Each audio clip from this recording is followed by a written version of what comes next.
Olá, pessoal, sejam bem-vindos a mais uma aula. Nessa aula aqui nós vamos falar sobre a ergonomia na sala.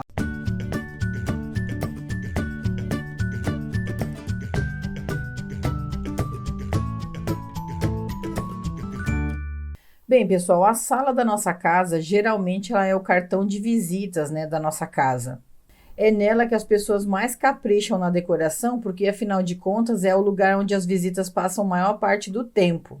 Nesse espaço você vai usar tudo que eu te ensinei até agora, como iluminação, gesso, tecidos, cores, altura dos quadros, altura das tomadas, né, de acordo com a distribuição dos móveis, piso, janela, porta, etc.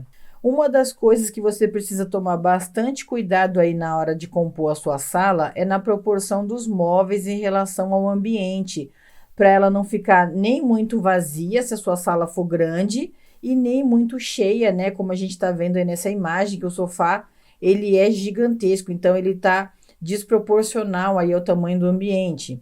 Então, se você tem uma sala pequena, você precisa adquirir móveis aí compatíveis com o tamanho da sua sala.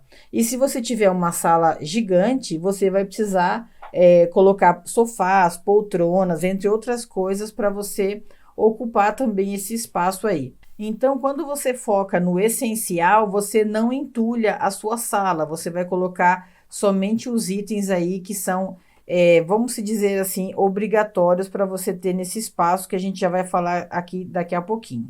Antes também de você sair por aí comprando os móveis do ambiente, é importante você ter um projeto para você conseguir visualizar qual é o tamanho máximo de cada móvel para você não comprometer a circulação. O espaço mínimo para uma pessoa passar confortavelmente em qualquer espaço é de 60 centímetros, que a gente já falou lá na aula de ergonomia. Entre o sofá e a mesa de centro, por exemplo, essa medida ela pode ser um pouquinho menor, já que você não vai ter móveis altos aí para você esbarrar os ombros. Então, geralmente você consegue passar aí numa distância de 40, 50, mas não é o ideal porque você pode até acabar tropeçando, né?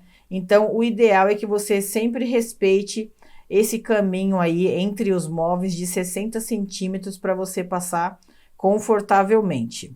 Outra coisa também, pessoal, é que a quantidade de móveis, cores, acessórios e decorações vão depender do estilo de decoração que você escolheu. Agora, se você tem uma sala bem grande, você pode fazer 2 ambientes de estar, entre outras coisas, que aí você vai colocando os móveis e vai preenchendo esses espaços.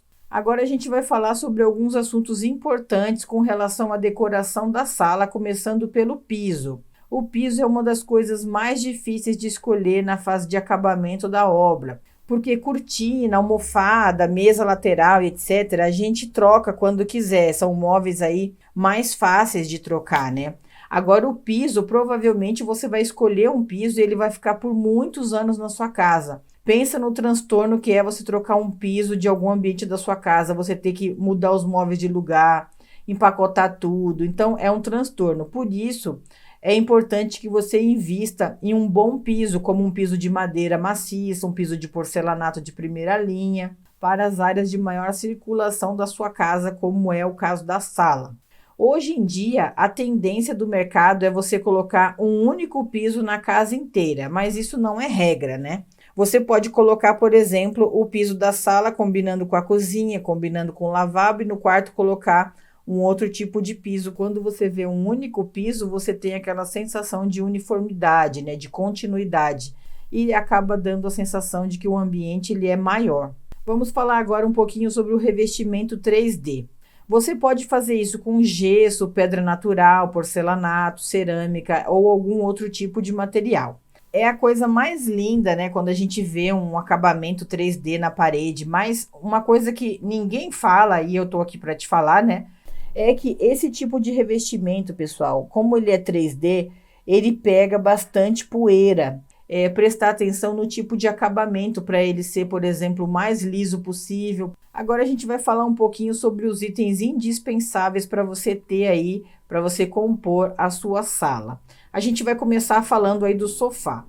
O sofá é uma das peças mais importantes da sala de estar, né? Existem diversos modelos, tamanhos, entre outras formas, que você pode escolher aí para você compor, dependendo aí do estilo de decoração que você escolheu para sua casa, né? Então tem sofá alto, tem sofá baixo, tem sofá com pé de madeira, com pé de metal, tem sofá retrô, tem diversos tipos de sofá. O que é importante você saber do sofá, pessoal? Que o sofá ele precisa ter, para ser confortável, 58 centímetros de assento, né? Mínimo. E o ideal é que ele tenha de 80 a 85 para a pessoa ficar confortavelmente sentada.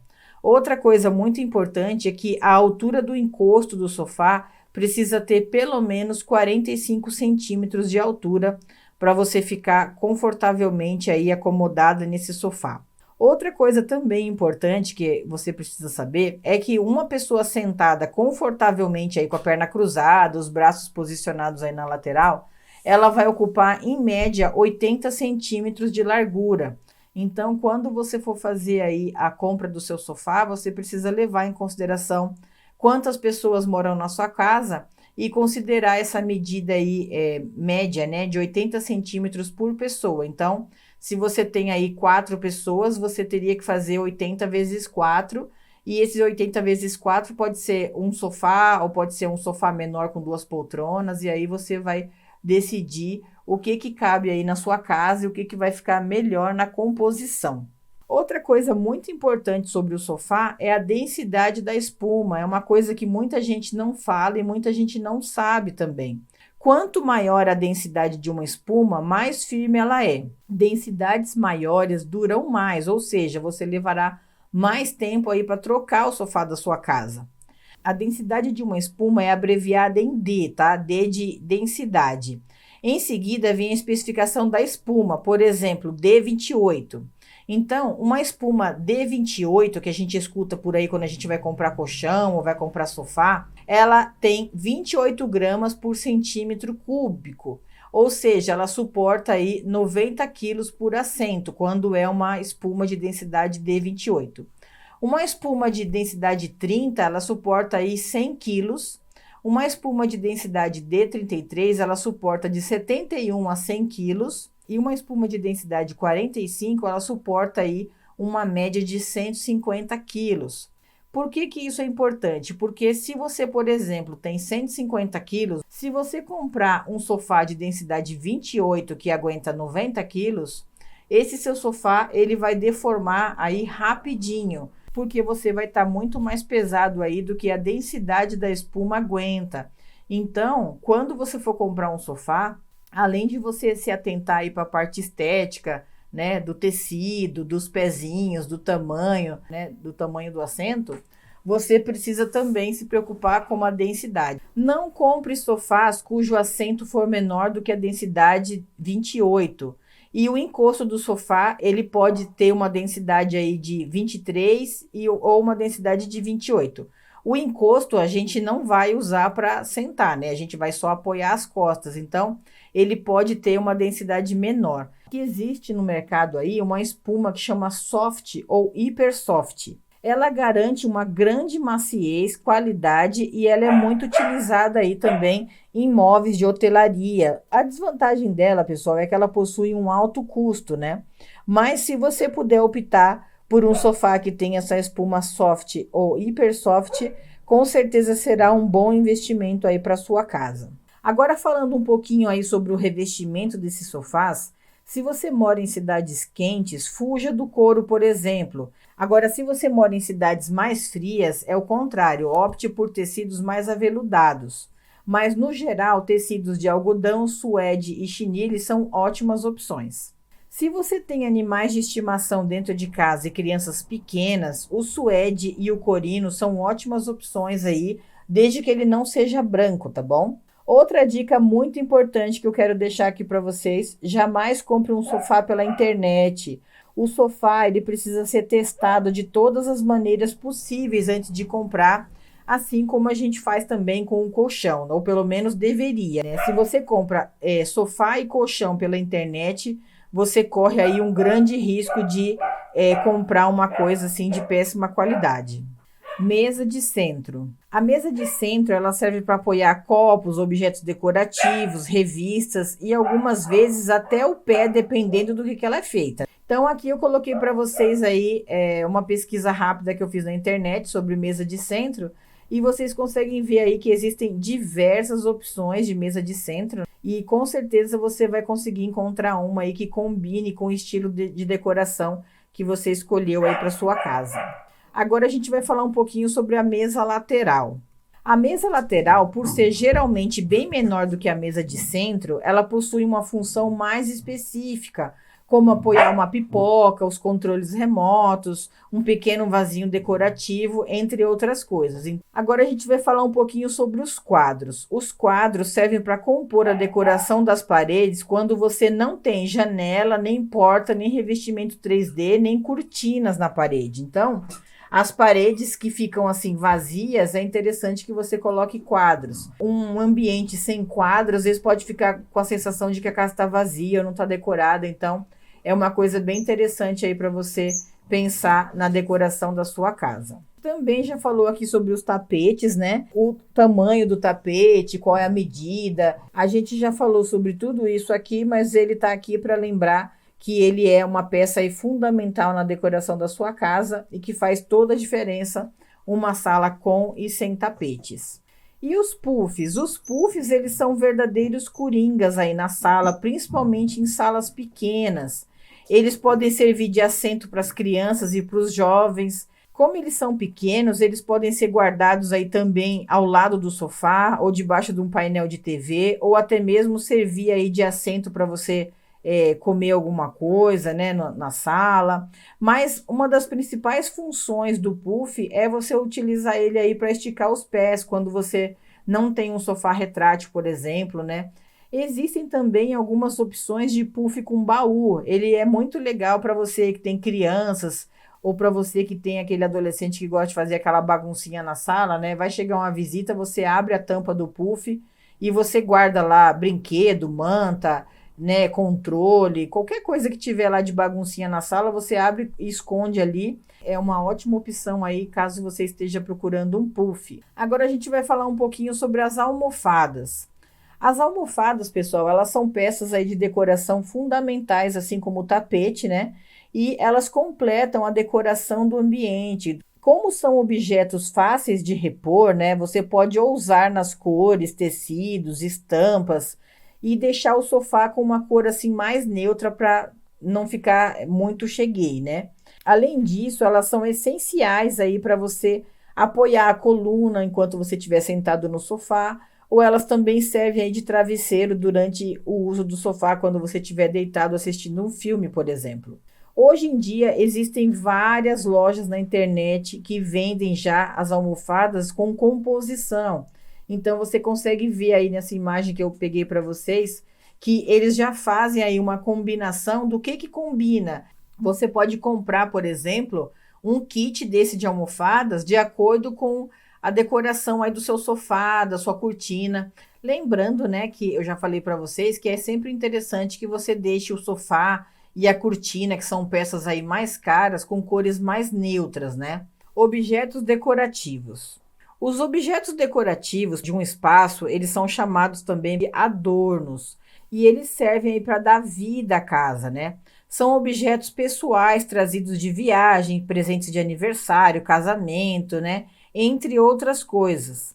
Você pode usar aí decorações de viagens, animais, esculturas, etc. Evite usar apenas um ou dois objetos para decorar. 3 é o número mágico, né? E os objetos, eles não precisam ser iguais, como vocês estão vendo aí nessa imagem. Eles só precisam ter harmonia entre eles. Então, aqui você está vendo aí que a mesa tem dourado e os 3 objetos, eles remetem para esse dourado, apesar deles terem formas aí completamente distintas. Você pode fazer aí uma composição, mas que esses 3 eles combinem, que esses 3 eles conversem. Aqui a gente está vendo um outro modelo aí de adorno. Agora a gente vai falar um pouquinho sobre as plantas. As plantas, elas dão um toque de verde e elas embelezam qualquer espaço. Podem ser pequenos vasinhos como esses aí que eu estou mostrando para vocês, ou grandes vasos que você pode colocar em determinados lugares aí da sua casa, desde que não atrapalhe a circulação. Antes de comprar, pessoal, as plantas, verifique com a loja se a planta escolhida gosta de sol, sombra ou meia sombra, para sua planta não morrer. Cuidado também com a quantidade de água. Tem planta que você precisa molhar todo santo dia e tem planta que você molha, por exemplo, uma vez por semana, se ela estiver dentro de casa. Outra coisa também que você precisa ver junto aí à loja de plantas é as espécies, né? Por exemplo, existem plantas que são altamente aí venenosas. Então, se você tem crianças ou animais de estimação, você também precisa tomar cuidado com isso, porque os cachorros, por exemplo, eles têm mania de ficar puxando as plantas, né? Arrancando os galhinhos. Se for uma planta tóxica e ele comer, você vai perder o seu animal. E se for uma criança, pode dar algum problema aí grave também. Então, antes de escolher uma planta para o seu ambiente, é interessante que você verifique se ela é uma planta inofensiva para crianças e animais, tá bom? Agora a gente vai falar um pouquinho sobre as cortinas. Nós já tivemos uma aula aqui só falando sobre as cortinas e lá atrás a gente falou também na parte de ergonomia sobre o tamanho das cortinas. Eu falei para vocês que a cortina preferencialmente ela deve ir do teto até o chão, deixando aí 1 centímetro, né, para não arrastar no chão, para não ficar sujando. E se for persiana também, né, se na sua sala você optar por persiana, você vai considerar sempre 20 centímetros aí de cada lado passando das janelas, para que você não tenha luz, né, entrando quando você quiser que esse ambiente ele fique escuro. A gente já falou sobre os tecidos, sobre os modelos de prega, né? Então se você tiver alguma dúvida, você pode dar uma olhadinha lá naquela aula em que a gente falou de cortina. Nessa aula aqui, ela tá aqui só para lembrar que ela é um item essencial para a decoração do seu espaço, tá bom? Então, essa foi a nossa aula aí de ergonomia na sala de estar. Na próxima aula, a gente vai falar da ergonomia na sala de TV. Vamos ver aí algumas coisas aí essenciais que você precisa ter e que você também precisa saber. Então, eu vejo vocês na próxima aula.